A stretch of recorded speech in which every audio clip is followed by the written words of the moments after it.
Back during E3, it was confirmed that The Elder Scrolls 6 and Starfield, two of the biggest upcoming games from Bethesda Game Studios, will be using the good old Creation Engine. I swallowed that piece of information with a lot of suspicion, given how the engine has been prone to bugs and performance issues in the studio's last many games. However, there was a sense of intrigue as well. Maybe, just maybe, Bethesda Game Studios will be improving and updating the engine dramatically for Fallout 76. However, after going hands-on with both the PS4 Pro and Xbox One X, both decently powerful consoles, the state of the Creation Engine is more or less the same.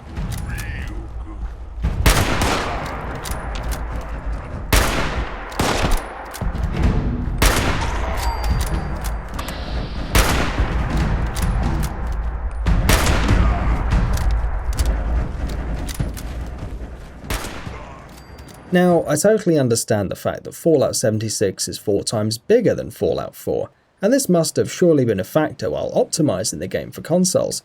But the compromise that players have received against the massive world size is simply not acceptable. First of all, the performance across both the PS4 Pro and Xbox One X targets 30 FPS, just like Fallout 4. However, rarely did we come across a lengthy stretch of gameplay that the engine managed to hold to that target. The frame rate drops on the PS4 Pro are absolutely atrocious. Frequent slowdowns and lag really hurt our overall experience with Fallout 76. The Xbox One X does a bit better in this regard, but it does suffer from performance drops, although they're not as harsh as it is on Sony's console. Overall, on the performance side of things, it's a rather disappointing state of affairs. In a game in which enemies can attack you rather quickly, performance stability is crucial whenever combat is going on. We're not happy with either console's performance, but we can find some solace in the fact that the Xbox One X manages to perform much better than the PS4 Pro. Find the source of this score. I'm going to be Overseer. Signing off.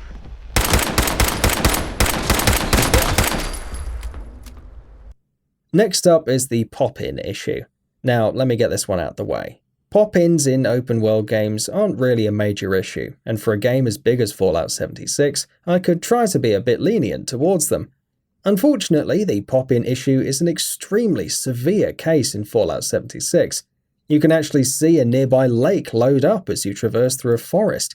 Foliage pop-in was almost a consistent occurrence in our limited playthrough of the game. This issue hits the PS4 Pro the hardest, to the point where even road surface markings have pop-ins. I've played through a lot of open-world games in recent years, and no engine has handled pop-in issues this badly as the Creation Engine. It can be an immersion breaker for players, and I'm hopeful Bethesda will fix this in a future patch. Next up are the loading times. Almost every major open-world game these days doesn't make the player wait as the game loads to render an indoor building or environment. Such practice in game design is more or less extinct. However, Fallout 76 is still using this, adding loading screens before you enter an indoor location, thereby totally distracting the player from the experience. It would have been a different matter if this loading screen lasted for a few seconds, but they last for several seconds, which simply put is unacceptable. Animations haven't really been the strongest suite of the Creation Engine, and to be honest, I wasn't really expecting much out of Fallout 76 in this regard. Animations for the most part are clunky and glitchy. Some of them have no flow and feel like they're missing frames. I'm not sure how much of these animation issues were related to a possible server issue, but regardless, don't expect any major improvements in the animation departments. In an era where we have open-world games like Red Dead Redemption 2 doing wonders with the Xbox One X and PS4 Pro, it's almost sad to see that a major studio struggles with its technology for what is potentially a very good game. Now, don't get me wrong, there are certainly several aspects that the developers have improved in the engine. The world is obviously much bigger, there are more places to interact with, and the overall art style is a big improvement from Fallout 4. Atmospheric lighting is handled really well, and it's a sight to behold when the player character traverses through a lush area. The overall color palette selection is also much better than Fallout 4, making the colors really pop out when the game manages to run at 30 FPS. There is an exceptional variety in enemy design as well, and there's definitely an improvement in enemy AI compared to Fallout 4. They're much smarter and aggressive, encouraging the player to use strategic elements instead of mindlessly shooting. So yes, there are definitely some positives for the creation engine, but the issues mentioned previously are simply too big to ignore at this point. Given that this Fallout 76 is a service-based game, we're more than hopeful that those problems will be ironed out.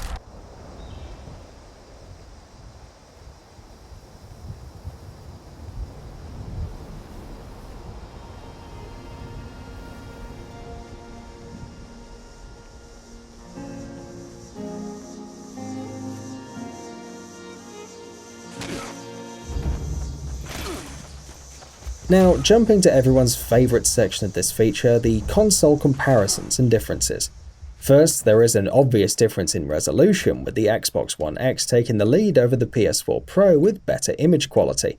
Second, we've already established that the PS4 Pro suffers from severe frame rate drops and pop-in issues compared to the Xbox One X, which, by the way, also suffers from the same issues, but to a lesser degree. But what else is there? The other difference is the way the engine handles ambient occlusion for both consoles. Both consoles use a different solution, however, for some reason the solution looks a bit inferior on the PS4 Pro. Furthermore, the Xbox One X also takes the lead with better draw distance, shadow quality and reflections, although I must add that the differences in these departments are subtle, but there are differences nonetheless. I will be honest, I was pretty skeptical of Fallout 76's gameplay. However, Bethesda has truly surprised me in this regard. But from a technical perspective, it's a disappointment, at least on consoles. Granted, the Xbox One X is clearly the better console platform, but it too suffers from many issues that it's hard for me to recommend either version due to their inconsistent performance. There are certainly some big improvements in post-processing effects and the way the creation engine handles its lighting tech, but I strongly believe that Bethesda Game Studios should re-evaluate their engine's framework. I won't exaggerate my feelings by stating that they should scrap their framework altogether, but some portions of that engine really need to be coded from the ground up, so that at the very least, the true vision of The Elder Scrolls 6 and Starfield can be realised. As they say, war never changes. I guess now we can say game engine never changes. After seeing Appalachia for myself, I need to make sure every resident of 76 has a safe haven they can start from. I'll make do without it.